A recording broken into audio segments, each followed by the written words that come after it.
Oke guys, assalamualaikum warahmatullahi wabarakatuh. Welcome back to my channel Wak JFX.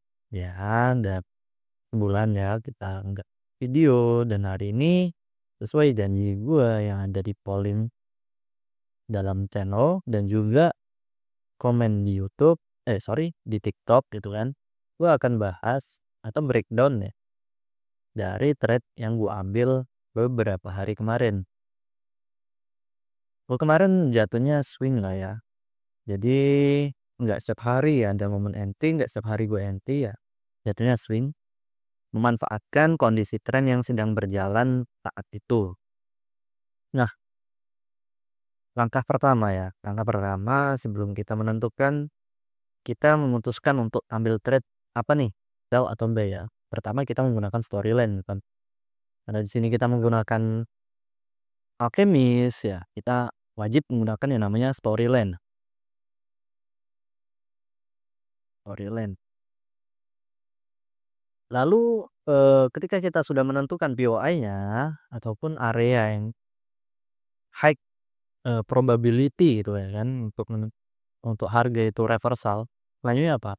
Kan bisa menentukan di sini, ini ada liquidity ataupun build up liquidity yang mana kemungkinan besar target tersebut akan diteken ataupun dilikuidasi.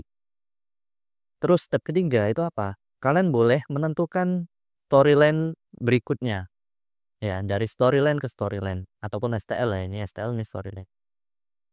Dari storyline sell ke storyline buy. Atau kalian bisa juga nih ngambil full fill FVG. Boleh ataupun bebas. Terserah kalian menggunakan apa. Ya. Kita menggunakan storyline yang di bawah ini sebagai target ataupun tujuan akhir perjalanan dari harga yang sudah kita tentukan ya. Ingat, yang pertama ada storyline sebagai POI untuk reversal, yang kedua ada liquidity. Liquidity sini bersifat sebagai liquidity yang harus dilikuidasi ataupun diteken. Dan yang ketiga ada storyline kedua yang berfungsi sebagai tempat tujuan akhir daripada perjalanan harga tersebut. Ya, mungkin di reversal ya, reversal yang pertama ini udah gue jelasin ya kan pada video sebelumnya dan pada konten sebelumnya. Yang gini akan gue skip. Gue akan lanjut ketika harga sudah breakout. Karena sesuai dengan rules daripada storyline, dia dimulai dari daily, reject daily.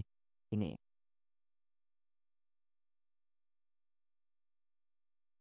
Ini daily, reject daily. Oke. Nah, selanjutnya apa? Kita mencari breakout. Breakoutnya di mana? Breakoutnya yaitu di hampat. Kita coba cek ke line chart. Ini kita mendapatkan breakout. Kita beri tanda breakout. Lalu seperti apa? Ketika kita sudah mendapatkan sebuah breakout, ya kita hanya perlu mencari breakout buy. Untuk selanjutnya harga kembali ke direksi sebenarnya. Breakout buy-nya yang mana? Di sini ada breakout buy-nya. Nah, itu bisa marking atau tandain sebagai BO juga. Oke. Up.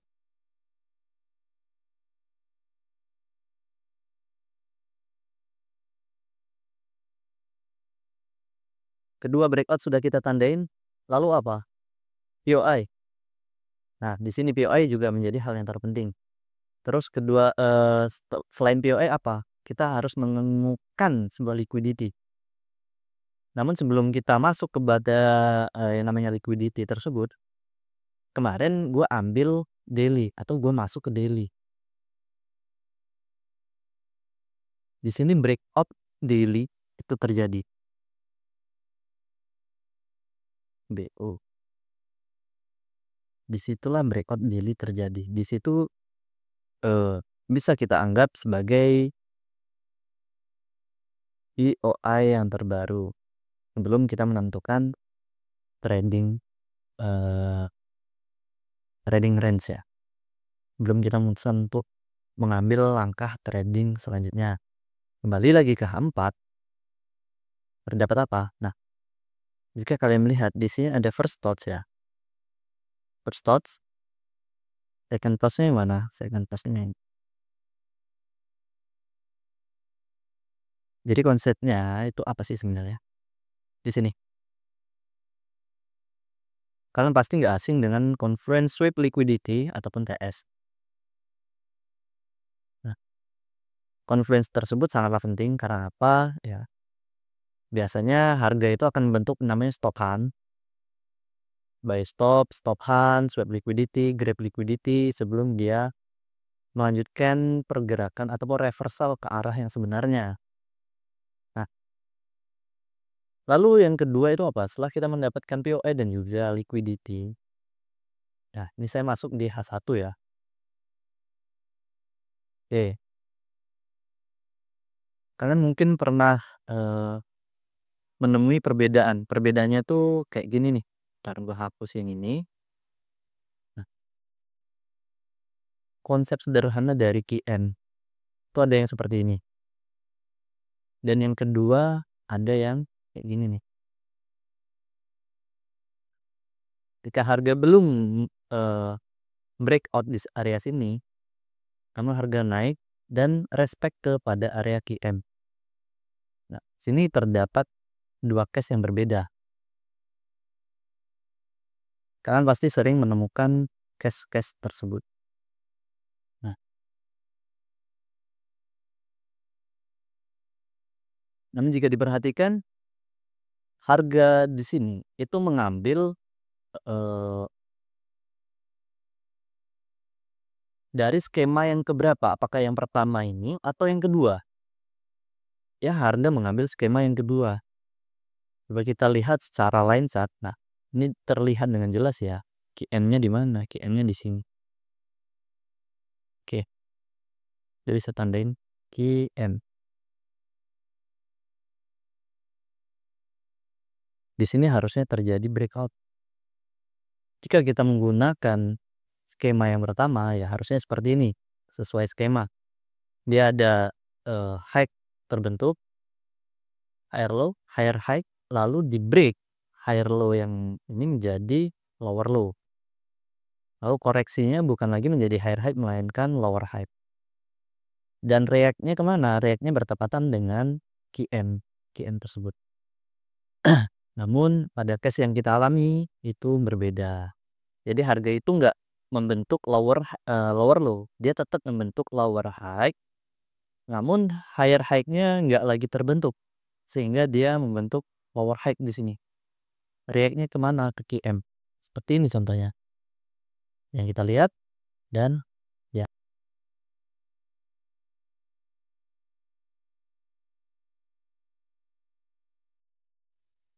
Ya mungkin kalian bisa paham lah ya dengan perbedaan skematik yang mungkin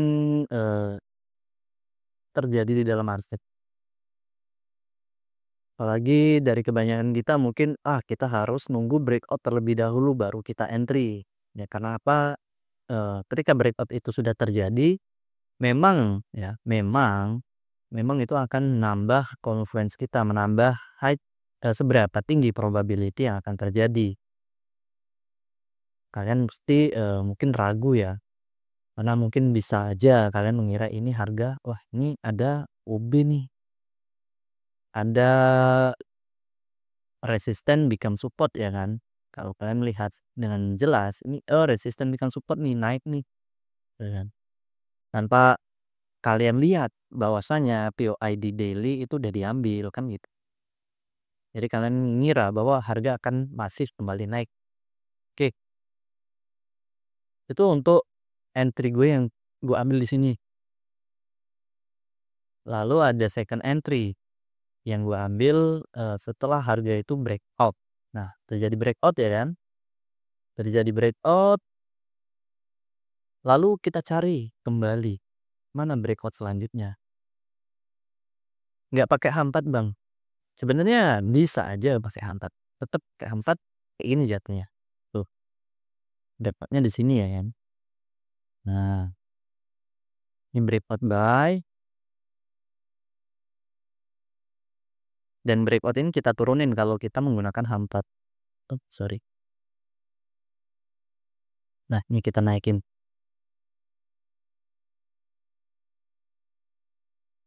Tetap sama, breakout dibales breakout. Breakout sell dibales breakout buy. Begitupun sebaliknya jika direksi kalian itu bullish gitu. Tapi direksi kita kan bearish nih, ini. Lalu di sini kita anggap atau kita jadikan sebagai inducementnya. Nah, kita secara apa namanya? Line set ya. Jadi kalau secara candle itu di sini. Ini inducementnya. Yes. Oke.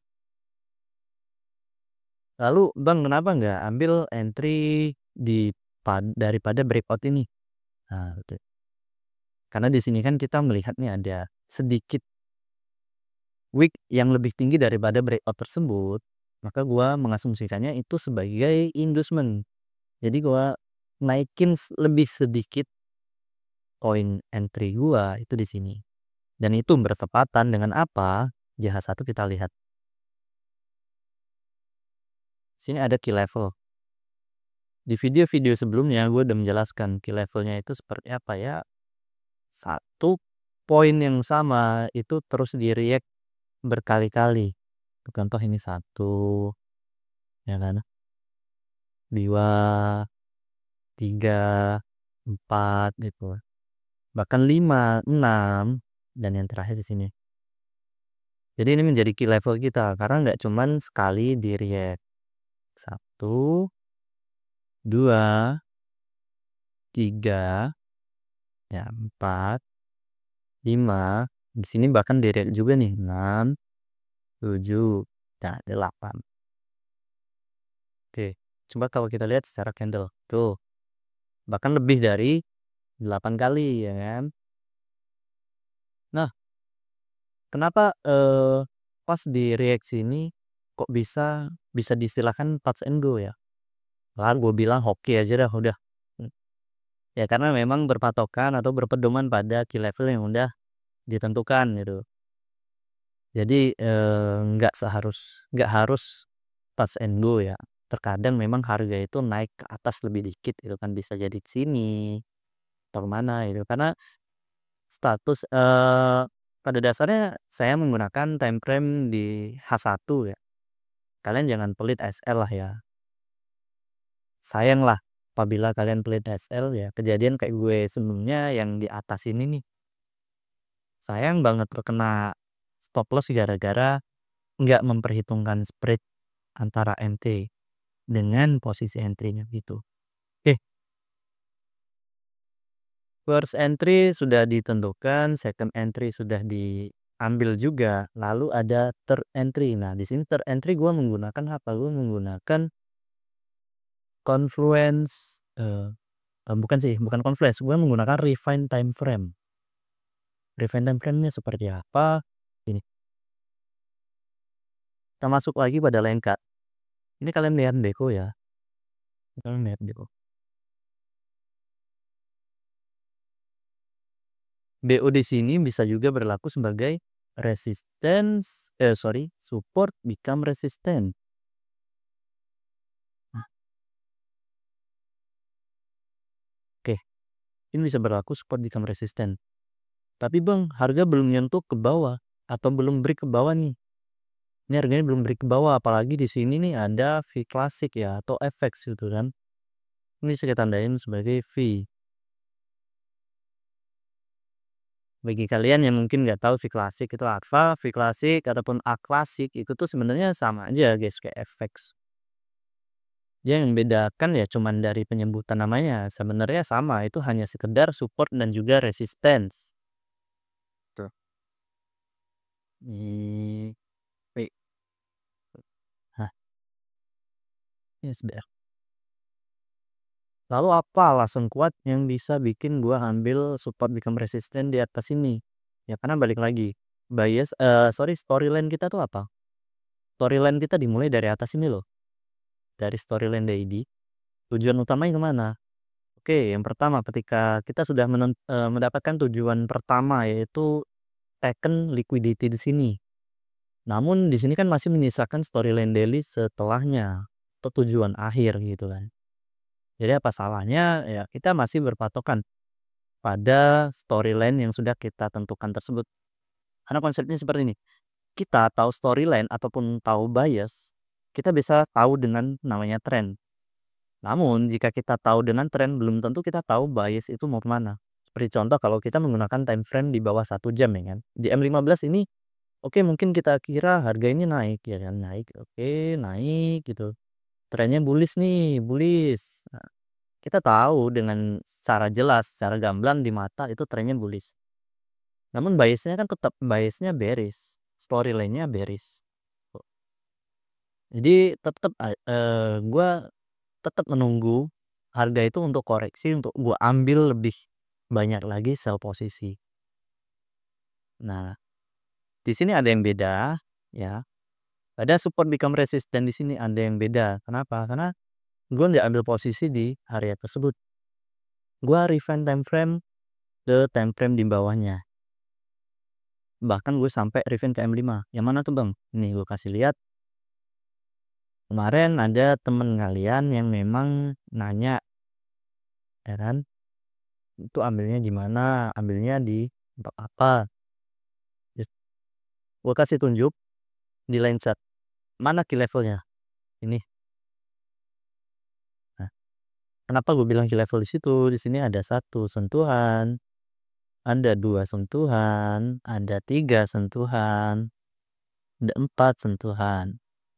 Oke, kita masuk lagi ke candle gitu kan. Nih, 1, 2. Oh ini nggak usah kita anggap, ini kita anggap sebagai eh possible harga itu menjadi key level ya. Belum harga itu menyentuh ya sentuhan pertama, oke dia menjadi key level. Sentuh kedua, sentuh ketiga. Dan ketika harga break area key level tersebut, gue berasumsi harga ambil area itu kembali. Nah, di sini letaknya. Ya kan?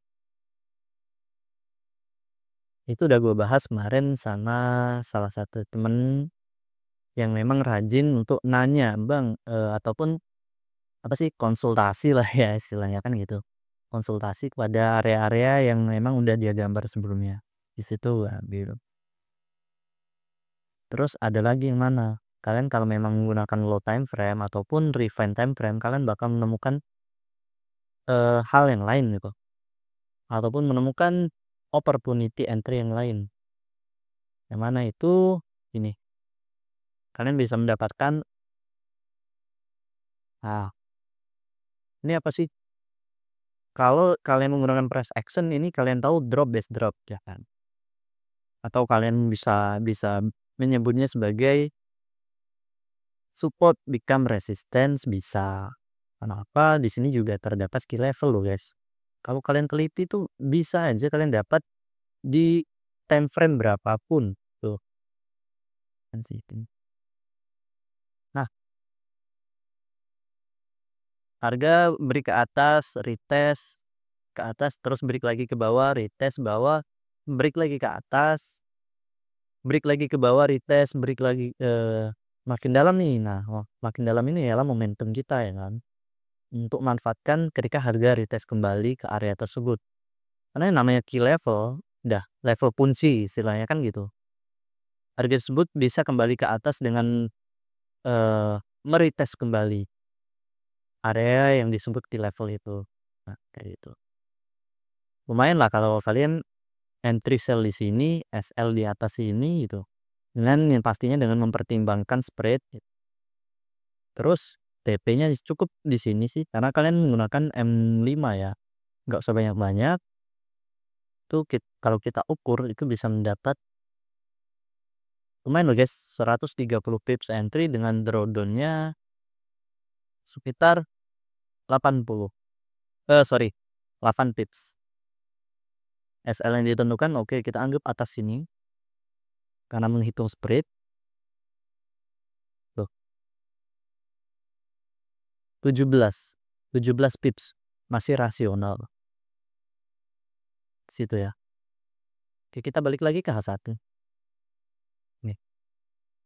Nah, harga berakhir atau selesai ketika harga menyentuh storyline di sini.